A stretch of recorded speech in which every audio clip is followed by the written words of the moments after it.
Welcome to the deep dive. Today, we're zeroing in on something really critical, something that's Mhm. quietly reshaping, well, everything around us, our buildings, our roads. It's the severe labor shortage in U.S. construction. And this Mhm. isn't just some industry problem, right? It hits home.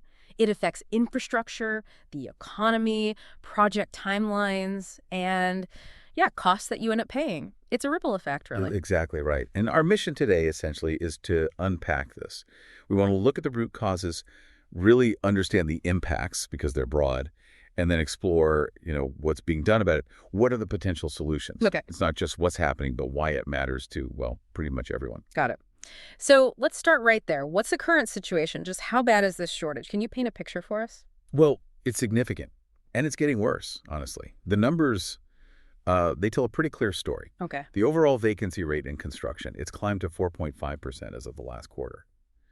Now, maybe 4.5% doesn't sound huge on its own, but compare that to last year was 3.2%. That's a big jump. Yeah, it is. And if you break it down, residential construction is even higher, 4.8% vacancy, up from 3.5%. Commercials at 4.2%, up from 3.0%. Even infrastructure projects like roads and bridges are feeling at 4.0% vacant positions, up from 2.8%. Wow. But the really alarming thing, year over year, the actual number of unfilled jobs is up 25%. 25% in 1 year. Yep.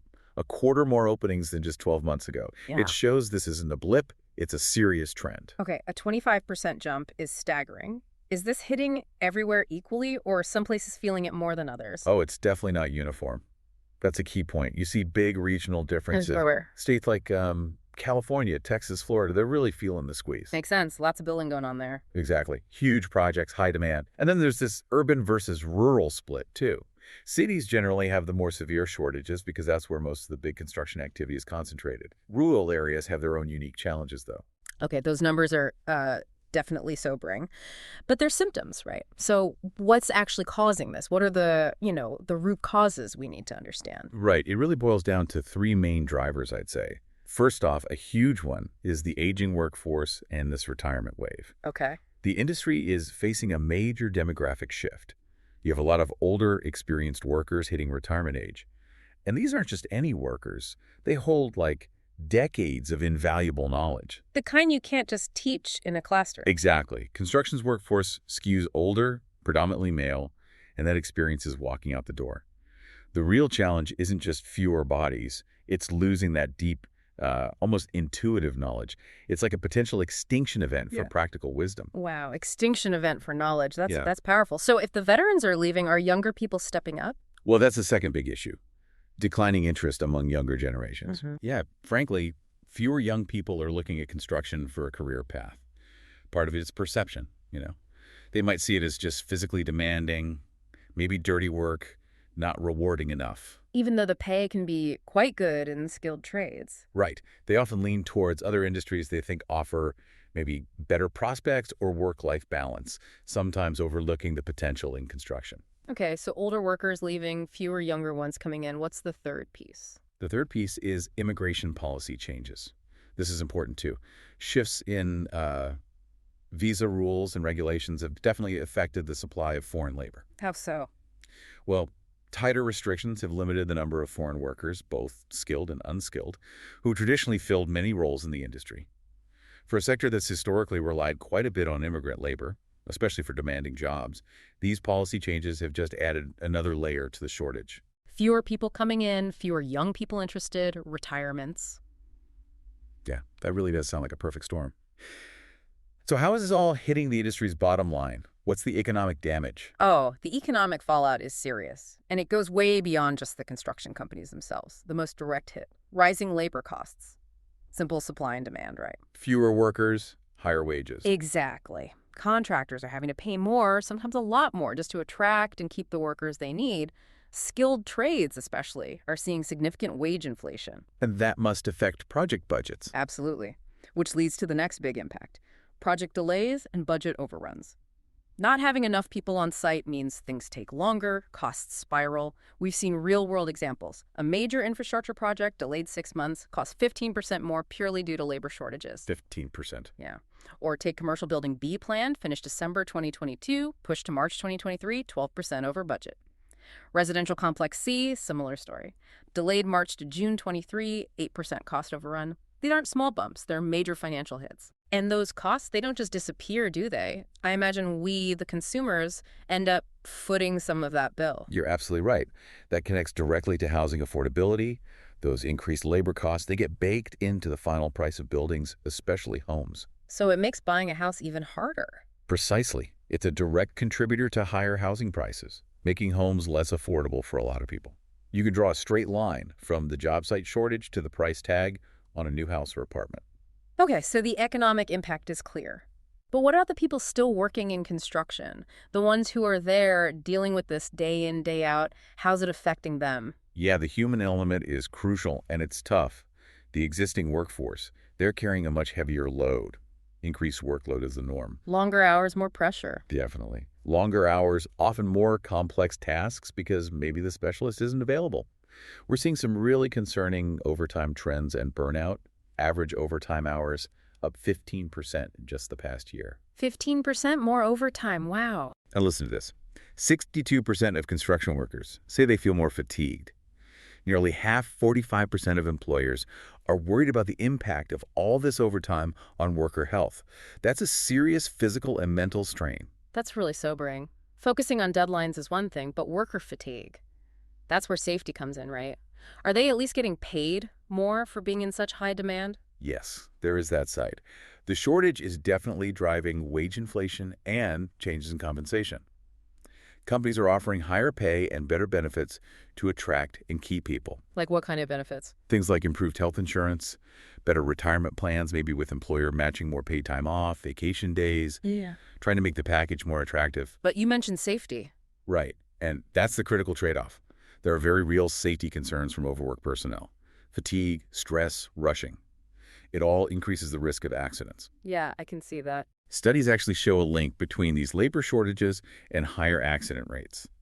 So companies really need to double down on safety protocols, maybe more training, even with the pressure to get projects done. Safety can't be compromised. That's a critical point. Mm-hmm. Now, you said earlier the problem varies by region.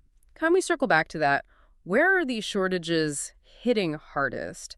And how do things look different in, say, cities versus rural areas? Sure. The big metropolitan areas are really feeling the heat the most, mainly because that's where the largest, most complex projects are concentrated. Which cities specifically? The top 5 facing really critical shortages right now are probably New York City, Los Angeles, Chicago, San Francisco, and Seattle. The usual suspects for big construction, I guess? Pretty much. They're juggling massive infrastructure needs, housing projects, and just finding the skilled labor is a huge, huge challenge there. Okay, so that's the big cities. What about rural areas? Is it easier there or just different problems? It's different, but not necessarily easier. Urban areas struggle with high costs, project complexity, and tense competition for workers. But rural construction markets face their own hurdles. Such as? Attracting workers to remote locations can be tough. There's often less access to training programs nearby. The local labor pool is just smaller and maybe less diverse in terms of skills. So, yeah, different dynamics, but still a real struggle to find enough people. Okay, so it's a widespread problem with local variations. The industry can't just be sitting idly by, though. What are they doing? What proactive steps, what innovations are we seeing? No, they're definitely not sitting still. The industry's response is really multi-pronged, recognizing how urgent this is. Big focus is expanding training and apprenticeship programs. Building the pipeline, basically. Exactly. Trying to attract new blood and also upskill the workers they already have. You see groups like the Associated Builders and Contractors, ABC, running comprehensive programs. They teach the technical skills, sure, but also things like teamwork, problem-solving, the soft skills that are vital on a job site. Investing in people makes sense. What about technology? Is that part of the answer to doing more with fewer hands? Absolutely. Technology adoption is a huge piece of the puzzle now. Leveraging automation, robotics, digital tools. Yeah. It can reduce the reliance on manual labor for certain tasks. That's improve efficiency, too, I bet. Definitely. It helps with the shortage and makes operations smoother, more accurate. And the numbers back it up. We're seeing compelling return on investment. Automation projects, showing around 150% ROI with a 3-year payback. Digital tools, about 120% ROI, 2-year payback. Wow, 150% ROI. That's not just tweaking things, that's transformative. It really is. It signals a shift away from construction being seen as just a low-tech manual industry. That image is changing fast. So, training for the future, tech for efficiency. What about just getting more people hired now? What are companies doing on the recruitment front? They're really shaking up their recruitment strategies and incentives, offering much more competitive wages, as we discussed, better benefits packages, plus direct incentives, things like signing bonuses, help with relocation costs. Trying to sweeten the deal. Right. And importantly, there's a growing focus on diversity and inclusion, actively trying to bring more women, minorities, people from different backgrounds into the industry. It's about tapping into a wider talent pool, finding new perspectives, and, frankly, making the workforce look more like the communities they build for. That sounds like a necessary shift. It's good to hear the industry is being proactive, but this feels like a problem too big for just the industry to solve alone. What's the government doing? Are there federal or state initiatives helping out? Yeah, government action is definitely part of the mix, providing support and structure. Federally, a key thing was the inclusion of workforce provisions in the big infrastructure bill. Ah, okay. What did that involve? It specifically set aside funds for things like training programs, apprenticeships, other workforce development efforts aimed right at boosting the number of skilled construction workers. It's a direct federal investment. And at the state level? Many states are also stepping up with their own workforce development efforts. We're seeing some really successful apprenticeship models that blend on-the-job training with classroom learning. These are showing real promise in creating clearer pathways into well-paying construction careers. Are industry leaders pushing for specific policies too? Maybe ways for government and industry to work together? Yes, definitely. Yes. There's a lot of advocacy for things like public-private partnership models. How would those work? Basically, getting government agencies, private companies, and educational institutions like community colleges or trade schools to collaborate more closely.